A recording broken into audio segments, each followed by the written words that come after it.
30 monedas de plata. Ese fue el precio de la traición más infame de la historia. Yo fui testigo de cómo un amigo, alguien que caminó junto a Jesús, comió con él y escuchó sus enseñanzas, lo entregó en manos de sus enemigos.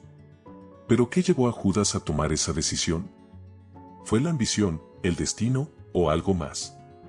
Hoy te contaré su historia como nunca antes la habías escuchado. Muchos creen que Judas solo era un traidor, pero pocos saben qué pasó realmente en su mente antes de esa fatídica noche. ¿Era todo parte de un plan mayor? ¿Se arrepintió al final? Lo que descubrirás hoy puede cambiar por completo la forma en que ves su historia. Cuando Jesús me llamó por primera vez, no fui el único.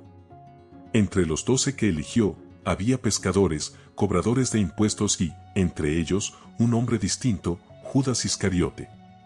Su apellido no era común entre los discípulos, pues mientras muchos eran galileos, él provenía de un lugar diferente. Queriot, un pueblo de Judea. A simple vista, Judas parecía un seguidor más de Jesús.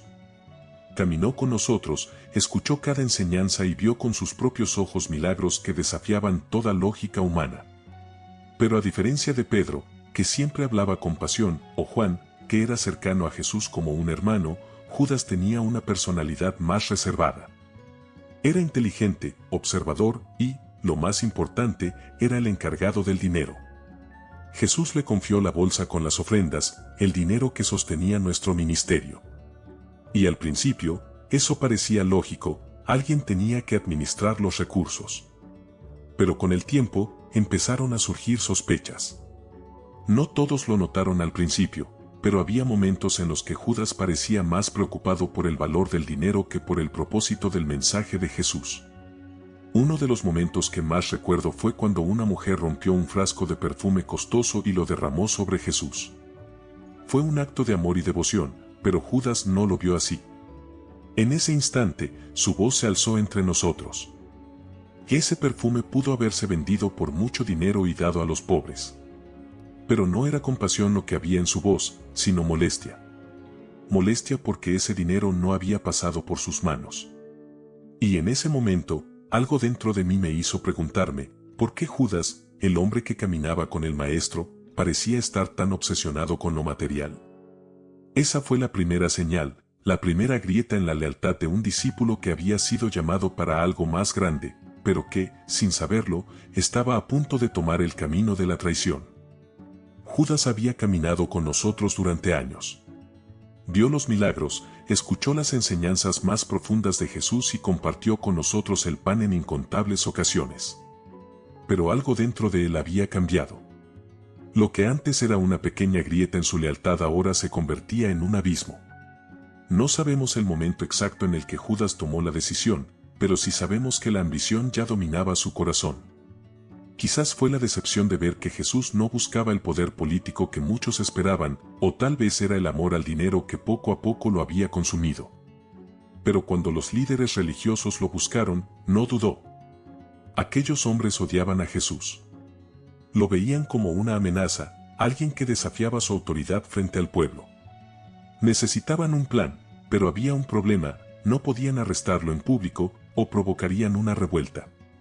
Necesitaban a alguien de su círculo íntimo, alguien que pudiera entregar a Jesús en el momento perfecto, y Judas estaba ahí, listo para escuchar su oferta. Imagino la escena, una habitación oscura, susurros entre los sacerdotes y fariseos, miradas de desconfianza.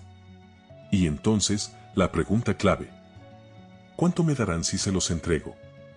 30 monedas de plata. 30 insignificantes monedas, el precio de un esclavo en aquel tiempo. Esa fue la cantidad acordada para traicionar al Hijo de Dios. Pero lo más aterrador de todo es que en ese momento, algo más que la codicia dominó su corazón. La Escritura dice que Satanás entró en él. Ya no era solo Judas tomando una mala decisión, era la oscuridad tomando el control total de su alma. A partir de ahí, su mente quedó atrapada en una misión, encontrar el momento perfecto para entregar a Jesús. Y ese momento, estaba más cerca de lo que cualquiera de nosotros imaginaba. Si esta historia te tiene atrapado, no olvides suscribirte y dejar tu like. Eso me ayuda muchísimo a seguir trayéndote más relatos impactantes como este. Ahora sigamos, porque lo peor aún está por suceder. La noche en que todo cambió, estábamos reunidos en la mesa, celebrando la Pascua con Jesús. Era una noche solemne, pero también extraña. Jesús tenía una mirada distinta, como si cargara sobre sus hombros un peso invisible que ninguno de nosotros podía comprender. Mientras partíamos el pan y compartíamos la copa, de repente, el silencio se hizo en la habitación cuando Jesús habló. Uno de ustedes me va a traicionar. El aire se volvió pesado. Nos miramos unos a otros con incredulidad. ¿Cómo podía ser posible? Habíamos vivido juntos, comido juntos, sufrido juntos, y ahora Jesús decía que uno de nosotros lo entregaría. Uno a uno, con el corazón acelerado, preguntamos: ¿seré yo, Señor? Pero Judas no preguntó lo mismo. Sus palabras fueron distintas. ¿Soy yo, Maestro? Noté que Jesús lo miró con una profundidad que traspasaba el alma. Su respuesta fue corta, pero devastadora. Tú lo has dicho. En ese instante, todo quedó claro. Judas ya había tomado su decisión. Su destino estaba sellado. Jesús tomó un pedazo de pan, lo mojó y se lo dio a Judas. Y en ese momento, como si la última oportunidad de redención se esfumara, algo terrible ocurrió. La Escritura dice que Satanás entró en él. Jesús entonces le dijo: lo que vas a hacer, hazlo pronto. Judas se levantó de la mesa y salió de la habitación. Recuerdo haberlo visto desaparecer en la oscuridad de la noche, sin saber que cuando volviera, traería consigo a los enemigos de nuestro Maestro. El traidor ya había dado el primer paso, y no había vuelta atrás. La noche avanzaba, y Jesús nos llevó al huerto de Getsemaní. Allí, bajo la tenue luz de la luna, vimos algo que nunca antes habíamos presenciado: Jesús angustiado, orando con una intensidad abrumadora. Su sudor caía como gotas de sangre, y su voz, cargada de dolor, se elevaba en la oscuridad.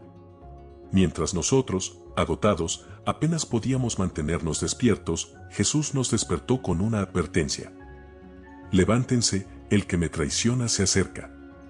Y entonces, lo vimos. Judas apareció entre los árboles, acompañado por un grupo de soldados y guardias del templo, armados con espadas y palos. Su rostro no mostraba temor ni duda, solo decisión. Yo no podía creerlo. Judas, nuestro hermano, venía al frente de aquellos que querían matar a Jesús. Pero lo más desgarrador fue su señal. No llegó señalando con el dedo, ni dando una orden. No, él se acercó a Jesús y lo saludó con una sonrisa forzada. Rabí, dijo, y en un instante, lo besó en la mejilla. Esa fue la señal. El beso de un amigo, convertido en símbolo de traición. Jesús lo miró con tristeza, sin enojo, sin rencor, solo con una verdad que atravesaba el alma. Judas, ¿con un beso entregas al Hijo del Hombre? Antes de que pudiéramos reaccionar, los soldados rodearon a Jesús y lo apresaron. Pedro, en su furia, sacó una espada y atacó, cortando la oreja de uno de los guardias. Pero Jesús, aún en medio de su captura, hizo lo impensable, sanó al herido y nos ordenó que detuviéramos la violencia. Jesús no peleó. No huyó. Se entregó. ¿Y Judas? Judas solo se quedó ahí, mirando lo que había hecho. Tal vez en ese momento entendió la magnitud de su decisión. Pero ya era demasiado tarde. La luz del día comenzaba a romper la oscuridad, pero el alma de Judas seguía sumida en las sombras. Después de que Jesús fue arrestado, condenado y llevado a la cruz, el peso de lo que había hecho cayó sobre él con una fuerza insoportable. De repente, la riqueza por la que había vendido a su maestro ya no significaba nada. El oro, las monedas, todo lo que alguna vez había codiciado, ahora le parecía vacío. El remordimiento lo consumía. Movido por un desesperado arrepentimiento, Judas fue a los sacerdotes que le habían pagado las 30 piezas de plata. Con la plata en sus manos temblorosas, les dijo, casi gritando: «He pecado, traicioné a sangre inocente». Pero los líderes religiosos, con corazones fríos y sin compasión, lo rechazaron. ¿Qué nos importa a nosotros? Ese es tu problema. Judas, abrumado por la culpa y el horror de su acción, arrojó las monedas a sus pies y salió corriendo. La angustia era tal que no pudo soportarlo más. Esa misma tarde, Judas se dirigió a un campo desolado fuera de Jerusalén, un lugar sombrío y aislado. Allí, en su desesperación, tomó una decisión trágica: terminó con su vida. El hombre que una vez estuvo entre los 12, ahora se encontraba solo, atrapado por la culpa y la oscuridad que él mismo había sembrado. Las 30 piezas de plata, ese precio tan bajo por una vida tan valiosa, no tuvieron otro destino que el campo de sangre, donde Judas encontró su final. El destino de Judas, marcado por la traición, se cerró en un círculo de desesperación y muerte. Y aunque su historia nos recuerda la fragilidad humana y el precio de las decisiones equivocadas, también nos invita a reflexionar sobre el perdón, el arrepentimiento y la gracia que, incluso en la mayor de las caídas, siempre estuvo al alcance de su mano, si tan solo hubiera dado un paso más. Hemos visto cómo Judas pasó de ser un discípulo cercano a Jesús a convertirse en el hombre cuyo nombre es sinónimo de traición. Exploramos sus motivaciones, sus conflictos internos y los momentos clave que lo llevaron a tomar la decisión de entregar a su maestro por 30 monedas de plata. Pero también vimos algo que pocos consideran. ¿Realmente lo hizo solo por dinero, o había algo más profundo en su corazón? ¿Fue manipulado por fuerzas más grandes que él? Y lo más impactante de todo, después de su traición, pudo haber encontrado el perdón, o su destino ya estaba sellado. La historia de Judas es una advertencia, un recordatorio de cómo la ambición, la duda y las decisiones equivocadas pueden cambiarlo todo en un instante. Ahora la pregunta es, ¿qué opinas tú? Ahora dime, después de conocer toda la historia, ¿crees que Judas pudo haberse arrepentido y recibido el perdón, o su destino ya estaba escrito? Déjame tu opinión en los comentarios, quiero leerte. Si te gustó este video, no olvides suscribirte y dejar tu like, eso me ayuda muchísimo a seguir trayéndote más historias como esta. Y si quieres descubrir más relatos impactantes de la Biblia, te invito a ver el video que está apareciendo en pantalla ahora mismo. Nos vemos ahí.